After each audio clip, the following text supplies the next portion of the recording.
What is Cardano Constitution? So you have three pillars of good governance. And if you don't have them, you're not going to have a good government. So first, you need consent of the governed. Doesn't necessarily mean direct democracy where you vote on everything, but you have to have some mechanism upon which the people who are in the club consent to the things that happen within it. That can be done by voting, representative democracy, direct voting, giving your votes to other people. That's called liquid feedback.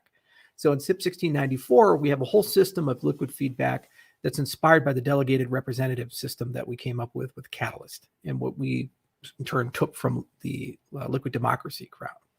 Second, you need institutions. Now, institutions are your thing to deal with complexity. So tons of super complicated things. You got things like post-quantum crypto. You got input endorsers, which makes you have to do parallel data structures and all this weird stuff. And you have all these new things that are coming. Normal people, they don't have the domain expertise to be able to understand, is this just techno-babble bullshit, or if this is something real. Okay, and so for the real thing, you have to have an institution help you sort it all out and give an opinion on that, because that has the domain expertise to be able to do that. So that's the point of places like the Foundation, IOHK, things like the MBO. These are all examples of institution. The Edinburgh Decentralization Index is another institution because it helps you guys understand, is Cardano decentralized or not? And they have the domain expertise to do that. It'd be nice to create a standards body as well for like the wallet standards, the smart contract standards, these types of things. Then finally, you need a constitution.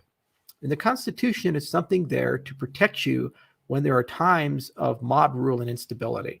So institutions can be co-opted or silenced, and democracy can be co-opted to a point where people enter a groupthink where they try to rob good ideas for the passions of the moment.